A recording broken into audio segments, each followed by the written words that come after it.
படையப்பா படத்துல வர கேரக்டர்ஸோடைய நேம்லாம் பார்த்தோம் அப்படின்னா, ரொம்பவே இன்ட்ரெஸ்டிங்கா இருக்கும். இந்த படத்துல 2டே 2 குடும்பம் தான் ரொம்ப ஹைலைட்டா இருக்கும். ஒண்ணு படையப்பா குடும்பம், இன்னொன்னு நீலாம்பரியோடைய குடும்பம். படையப்பாவுடைய குடும்பத்த பார்த்தோம் அப்படின்னா, அண்ணனுடைய பேர் வந்து தர்மலிங்கமாவும், தம்பியோடைய பேரு ராமலிங்கமாவும் வச்சிருப்பாங்க. இந்த படத்துல யாருக்கு கல்யாணம் ஆனாலுமே முருகன் சன்னதிக்கு முன்னாடி தான் வச்சு கல்யாணம் பண்ணுவாங்க. அத கனெக்ட் பண்ற விதமா தான் பிள்ளைங்களுடைய பேர் எல்லாருடைய பேருமே வந்து முருகனுடைய பேர தான் வச்சிருப்பாங்க. தர்மலிங்கத்துக்கு ஒரு பையன் இருப்பாரு. அவருடைய பேரு தான் ஆறுபடையப்பன். இதே இது ராமலிங்கத்துக்கு 2 பையன் இருப்பாங்க. சண்முகவேல், சரவணவேல்னு வச்சிருப்பாங்க. அதே மாதிரி ஒரு சீன்ல ராமலிங்கத்தோடைய பசங்க வந்து, "உங்க அண்ணன் மாதிரி நீங்களும் தானம் தர்மம் பண்றீங்களா?" அப்படின்னு சொல்லி கேட்பாங்க. தர்மலிங்கம்ங்கிற பேர கனெக்ட் பண்ற விதமா தான் தர்மம் பண்ற மாதிரியும் படத்தோடைய டயலாக்லயே வச்சிருப்பாங்க. இதே இது நீலாம்பரியோடைய குடும்பத்த எடுத்துக்கிட்டோம் அப்படின்னா, எல்லாருடைய பேருமே வந்து கம்பீரமா வச்சிருப்பாங்க. நீலாம்பரியோடைய அப்பா பேரு ராஜரத்னம். மகனுடைய பேரு சூரியபிரகாஷ். பொண்ணு பேரு நீலாம்பரி. சூரியபிரகாஷோடைய பையன் பேரு சந்திரபிரகாஷ். இவங்களுடைய பேர எல்லாம் பார்த்தோம் அப்படின்னா, ஒரு அதிகார பேர் மாதிரி இருக்கும். முக்கியமா பெண்களுடைய நேம் பார்த்தோம் அப்படின்னா, இவங்களுடைய கேரக்டருக்கு ஏத்த மாதிரியே பேர் வச்சிருப்பாங்க. வசுந்தராங்கிற பேருக்கு என்ன மீனிங் அப்படின்னு பார்த்தோம்னா, பொறுமை, அமைதி, தாய்மை, அமைதியான நல்ல குணம் கொண்ட பெண்னு அர்த்தம். படத்தோடைய கதையிலயுமே வந்து இவங்க அமைதியா தான் இருப்பாங்க. 2 பொண்ணுக்கு அம்மாவாவும் இருப்பாங்க. அதே மாதிரி நீலாம்பரியோட கேரக்டர் எடுத்துக்கிட்டோம் அப்படின்னா, நீலாம்பரியோடைய பேருக்கான அர்த்தம் பார்த்தோம் அப்படின்னா, அகந்தை, அதிகாரம், தீவிர காதல், வலிமையான பழிவாங்கும் குணம்னு அர்த்தம். ஸோ படத்துலயுமே வந்து படையப்பாவ எப்படியாவது அடையணும், பழி வாங்கணும்னு நினைப்பாங்க. நந்தினி வந்து சாஃப்ட்டான நன்னடத்தை கொண்டவங்கன்னு சொல்லலாம். இவங்களும் படத்துல அமைதியா தான் இருப்பாங்க. ரஜினிகாந்த் நடிச்சு 1999ல ரிலீஸ் ஆன படம் படையப்பா. இந்த படத்தோடைய ஹிடன் டீட்டெயில்ஸ் தான் நாம இந்த வீடியோல பார்க்க போறோம். இந்த வீடியோல ஸ்பாய்லர்ஸ் இருக்கும். ஸோ படத்த பார்த்தவங்க இந்த வீடியோவ பாருங்க. இந்த படம் எந்த ஒரு ஓடிடிலயுமே கிடையாது. சன் டிவில மட்டும் தான் எப்பயாவது இந்த படத்த பார்க்க முடியும். படையப்பா ஃபேமிலி வந்து ஒரு கட்டத்துல சொத்த வாங்குறதுக்கு திரும்பவும் கையெழுத்து போடுறதுக்காண்டி வந்திருப்பாங்க. அப்ப காத்து வந்ததுனால பேப்பர் எல்லாம் பறக்க ஆரம்பிச்சிரும். அப்ப ராமலிங்கம் என்ன சொல்லுவாரு அப்படின்னா, "முக்கியமான பேப்பரையாவது புடிங்கடா" அப்படிங்கிற மாதிரி டயலாக் சொல்லியிருப்பாரு. இந்த முக்கியமான பேப்பர் அப்படிங்கிறது வந்து அந்த கிரேனைட் மலைய பத்தின பேப்பரா தான் இருக்கும். ஸோ இவரு முக்கியமான பேப்பர மட்டும் எடுங்கடான்னு சொல்லியிருப்பாரு. வெற்றி கொடிகட்டு சாங்ல 3 காதல ஒரே நேரத்துல, ஒரே மியூசிக்ல ஏ.ஆர். ரகுமான் வந்து நந்தினிக்கு, வசுந்தராவுக்கு, நீலாம்பரிக்கும் போட்டிருப்பாரு. இந்த படத்துல ஃப்ரெண்ட்ஸுக்குன்னு தனி ட்ராக் போகும். படையப்பா கூட ஜாலியா இருக்கும்போதும் ஃப்ரெண்ட்ஸு கூட இருப்பாங்க. ஒரு கட்டத்துல சங்கீதத்த வச்சு போட்டி நடக்கும். அப்பயுமே வந்து ஃப்ரெண்ட்ஸு படையப்பா கூட தான் இருப்பாங்க. சொத்தெல்லாம் போனதுக்கு அப்புறமாட்டி படையப்பா கூட சேர்ந்தும் கஷ்டப்படுவாங்க. படையப்பா ஒரு கட்டத்துல பெரிய பணக்காரரா ஆயிருவாரு. அப்பயும் ஃப்ரெண்ட்ஸு கூட இருக்கிற மாதிரி காமிச்சிருப்பாங்க. ஸோ படத்துல ஃப்ரெண்ட்ஸுக்குன்னே தனி ட்ராக் போற மாதிரியும் காமிப்பாங்க. படையப்பா வந்து வசுந்தராவ கூட்டிட்டு வர்ற சீன்ல அவ்ளோ அழகா இருக்கும். படையப்பாவுடைய அம்மா வந்து அவருடைய அண்ணன் வீட்டுக்கு வந்துட்டு, "உன் வீட்டுக்கு சம்மந்தம் பண்ண வரேன்னு சொன்னேனே தவிர, உன் பொண்ண சம்மந்தம் பேச வரல" அப்படின்னு டயலாக் மூலமா அடிச்சிருப்பாங்க. அதே மாதிரி வசுந்தராவுடைய அம்மா வந்து இந்த கல்யாணத்துக்கு சம்மதமான அவங்க அம்மா வந்து வசுந்தராவ பார்க்குறது, அதுக்கு வசுந்தரா கண்ணாலே சம்மதம்னு சொல்றது, அதுக்கப்புறம் தான் தட்டையே வாங்குவாங்க. அதே மாதிரி படையப்பா வந்து வசுந்தராவ கூட்டிட்டு வரும்போது, வசுந்தரா நீலாம்பரி இருக்காங்கன்னு கண்ணுலே காட்டுவாங்க. அதுக்கு படையப்பா, "நான் இருக்கிறேன், நான் பார்த்துக்கிறேன்" அப்படின்னு அவரும் கண்ணாலே சொல்றது. படையப்பா வந்து வசுந்தராவ கூட்டிட்டு போகும்போது, நீலாம்பரி கோவத்துல மொறைக்கிறது, அந்த கண்ணுல அவ்ளோ அழகா காமிச்சிருப்பாங்க. ஸோ இந்த சீன்ல பெரியவங்க மட்டும் தான் பேசுவாங்களே தவிர, சின்னவங்களுக்கு யாருக்குமே டயலாக் இருக்காது. ஆனா கண்ணுலே எல்லாரும் பேசுற மாதிரி காமிச்சிருப்பாங்க.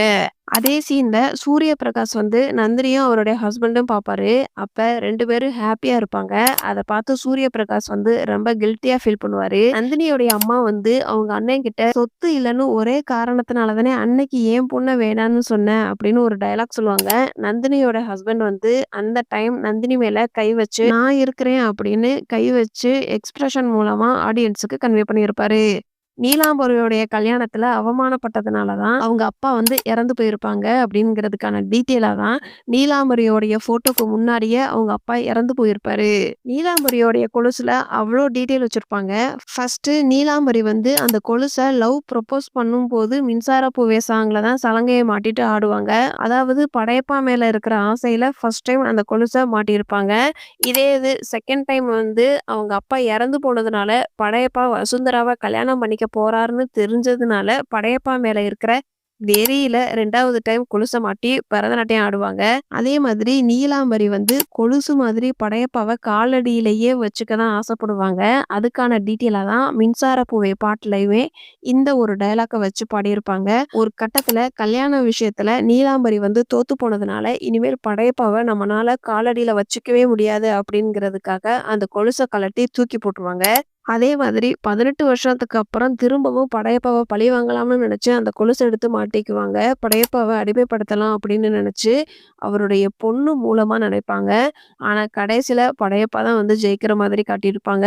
ஸோ இந்த கொலுச வச்சு அவ்வளோ அழகா நீலாம்பரி வந்து படையப்பாவுக்குன்னு எங்க இடம் குடுத்துருக்காங்க அப்படிங்கிறத ஆடியன்ஸுக்கு அவ்வளோ அழகா கன்வே பண்ணியிருப்பாங்க.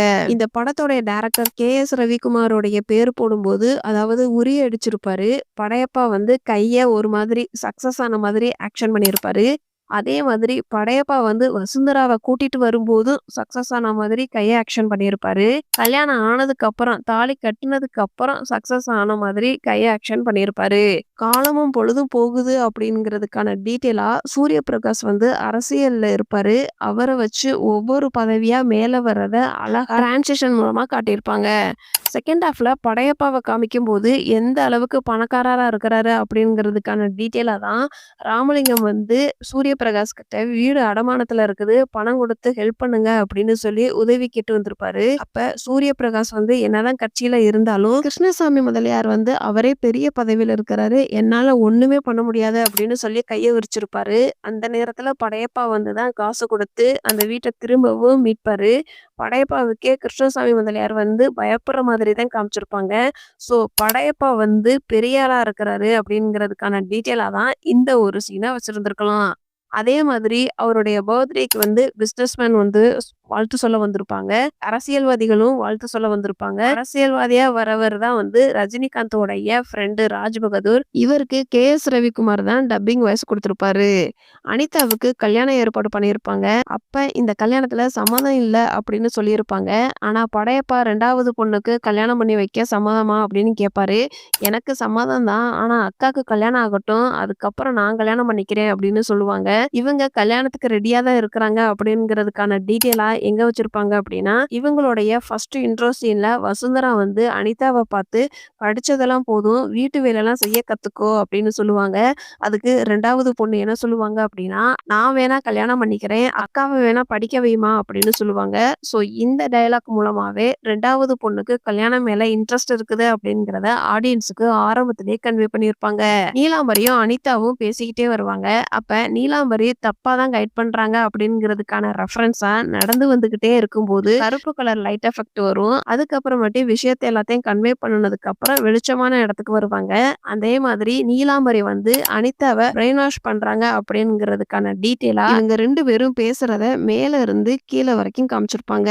இந்த சீன்ல அனிதா வந்து கல்யாணம் வேணாம்னு சொல்லும்போது படையப்பாவுடைய மைண்ட்ல அவங்க அப்பா சொன்னதுதான் ஞாபகம் வரும். கல்யாணம் பண்ணவங்களுக்கு சம்மதம் இல்ல அப்படின்னா கிணத்துல தாம்பூல தட்டை போடணும் அப்படின்னு சொல்லி கல்யாணத்த நிப்பாட்டணும்னு அவருடைய மைண்ட்ல போய்க்கிட்டே இருக்கும்.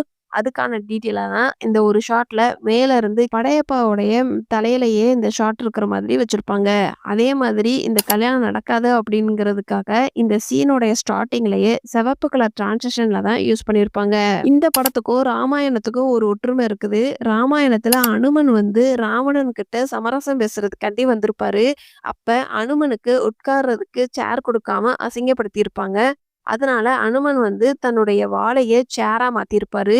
இந்த சீன்ல இருந்து இன்ஸ்பயர்ட் ஆகி தான் இந்த படத்துல படையப்பா வந்து நீலாம்பரி கிட்ட மாப்பிள்ளை கேட்டு வந்திருப்பாரு. அப்ப அவருக்கு உட்கார்றதுக்காண்டி சேர் இல்லாம அசிங்கப்படுத்தியிருப்பாங்க. அதனால மேல இருக்கிற ஊஞ்சலை இழுத்து போட்டு ஸ்டைலா உட்கார்ற மாதிரி காட்டியிருப்பாங்க. அந்த சீன்ல கூட நீலாம்பரி வந்து நான் 18 வருஷமா வனவாசத்துல இருந்தேன் அப்படிங்கிற மாதிரி ராமாயணத்துக்கான ரெஃபரன்ஸாவும் சொல்லியிருப்பாங்க.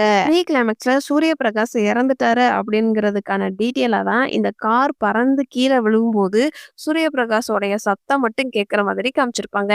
அந்த சவுண்ட் எஃபெக்ட் மூலமா சூரிய பிரகாஷ் வந்து இறந்துட்டாரு அப்படிங்கிறத ஆடியன்ஸுக்கு கன்வே பண்ணியிருப்பாங்க.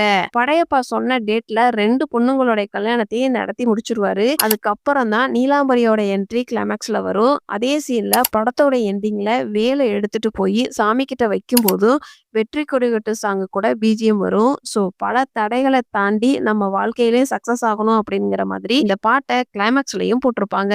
எனக்கு தெரிஞ்சு ரஜினிகாந்த் வந்து ஷர்ட் இல்லாம சண்டை போட்டது இந்த படத்துல தான் காமிச்சிருப்பாங்க.